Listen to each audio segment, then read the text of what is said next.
बस अब यदि आगे बढ़ते हैं तो परमात्मा ने कहा कि कोई भी चीज को मजबूत करना है तो क्या किया जाता है, फाउंडेशन को मजबूत करते हैं और उसके लिए गहराव की आवश्यकता होती है। जितना जितना गहराई में जाएंगे उतना मजबूती होगी। ऊपर ऊपर से नींव लगाने से मजबूती नहीं होगी। जितना गहराई से ज्ञान को धारण किया होगा उतना ही अपनी मजबूती लाई होगी।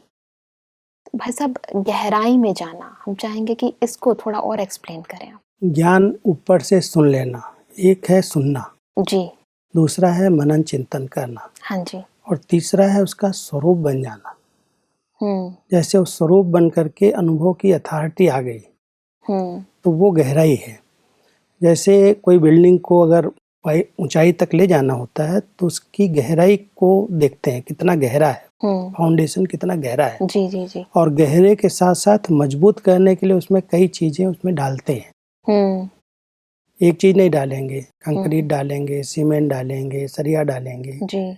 और उसके बाद उसको फिर कूटते भी हैं, मजबूत करते हैं। ऐसे ही कुछ एक अनुभवों को अंदर अंदर चिंतन करना। अनुभव की जैसे अथॉरिटी है, अगर हम दूसरों को कह रहे हैं तो हमने उसका अनुभव किया है। अगर उसको हम अनुभव में ले आते हैं तो एक अनुभव है परमात्मा स्वयं सर्वशक्तिमान मेरा पिता है। हाँ जी। उसका निश्चय। अगर निश्चय का फाउंडेशन किसी का पक्का है तो जैसे ज्ञान की वो गहराई में जा चुका है, किसने दिया ज्ञान, ज्ञानदाता कौन है, किसके हम बच्चे हैं, तो निश्चय के आधार से एक निश्चय का फाउंडेशन पक्का किया। दूसरा पवित्र जीवन हमने बनाई है, उस पवित्रता का फाउंडेशन है। सब ये सब फाउंडेशन है जी। लेकिन जब हम कहते हैं कि इस फाउंडेशन की गहराई में जाओ, हाँ, गहराई माना को हमको अनुभव में आ जाए, स्वरूप में आ जाए।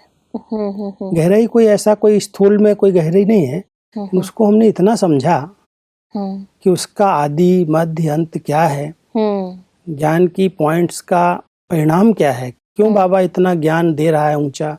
आत्मा का ज्ञान दिया है, हर आत्मा के पार्ट का ज्ञान दिया है, ड्रामा एक्यूरेट बनाया है, बहुत सारा ज्ञान दिया है। ज्ञान सागर ने ज्ञान दिया है, लेकिन लेने वाले ने उसको अगर अंदर गया, उसके समझ को अच्छी तरह से समझा जो परमात्मा ने समझाया, तो जैसे उसकी गहराई में चला गया। जैसे कई लोग जैसे ऊपर ऊपर से लेते हैं, गहरा जाते नहीं हैं और जिसके कारण लाइफ के अंदर वो प्रैक्टिकली लेकर नहीं आ पाते, नहीं लाते हैं। इसीलिए ही समय पर धोखा मिलता है। जी। पुरुषार्थ यही है कि कोई भी चीज जब इतने समय से हम पढ़ रहे हैं, हाँ जी, बार बार वो बात रिवाइज कराई जा रही है, तो उस पर हम ध्यान दें और ध्यान दे करके कभी अपने आप से बात करें, अपने को एकांत में ले जाएं जी। कि इतनी बार बाबा ने, परमात्मा ने इतनी बार हमको ये बात कही, हाँ जी, हमने अभी तक इसको कभी सोचा ही नहीं है क्या चीज। तो सोचना, उसके चिंतन में जाना ही गहरे जाना है। और चिंतन में जितना आत्मा जाती है उतना पता चलता है कि इसकी वैल्यू क्या है, ये जो पॉइंट है उसकी क्या कीमत है, क्यों बाबा ने कही है। बहुत साधारण सी बात जी। हर आत्मा का अपना पार्ट है जी। एक बात है। हाँ ज्ञान है। हाँ जी। अब पार्ट है तो वो अपने ढंग से बजाएगा, बिल्कुल मेरे अनुसार बजाएगा नहीं। बिल्कुल। अगर हम ज्यादा उस पर अधिकार रखेंगे तो टकराव हो जाएगा। पार्ट है, उस पार्ट को साक्षी होकर के देखना। ये जैसे उसकी गहराई में हम गए हुए हैं, जानते हैं, तो उसके पार्ट को देख करके हम क्वेश्चन नहीं करते, विचलित नहीं होते।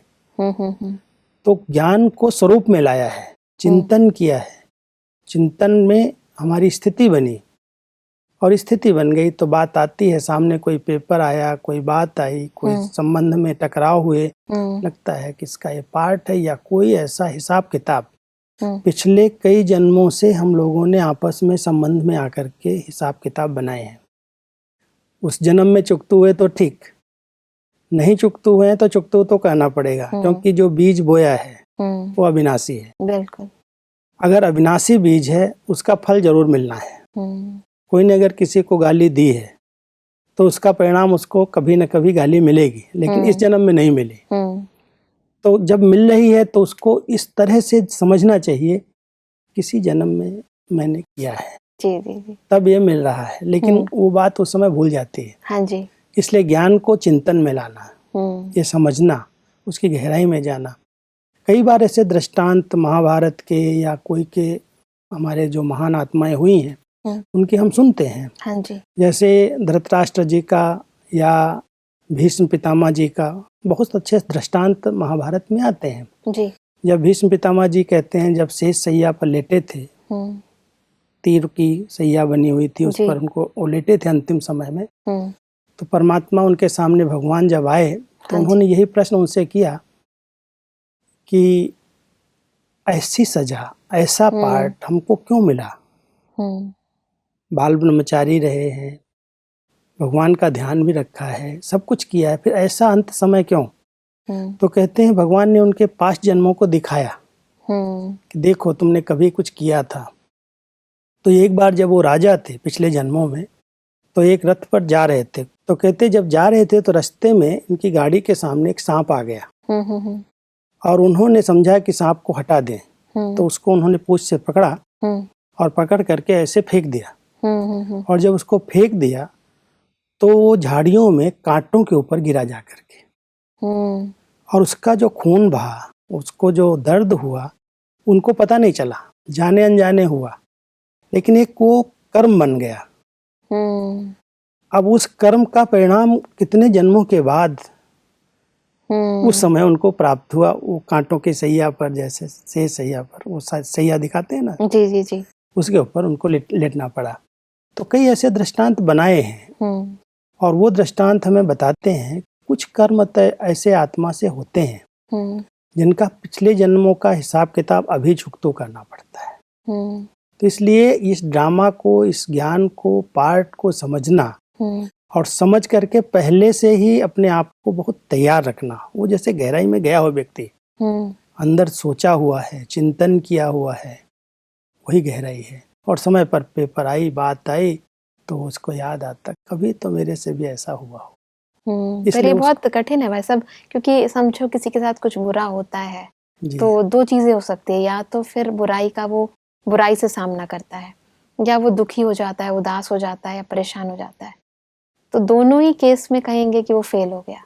फेल तो हुआ ना, क्योंकि ज्ञान इतना समझ रहा है, इतने समय से परमात्मा की पढ़ाई कर रहा है, और समय पर कोई बात आ गई तो उलझ गया, टेंशन में आ गया, ये करने लगा, कर्म गलत होने लगे और गलत में गलत।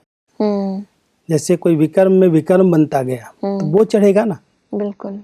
ज्ञान मिलते, पढ़ाई मिलते, पालना मिलते, उसको चिंतन नहीं किया, उसकी गहराई में नहीं गया, उसके स्वरूप में नहीं आया, पेपर आया तो उस पेपर में अनेक प्रकार के प्रश्न, आगे बढ़ता गया तो विकर्मों का बोझ और चढ़ता जाता है।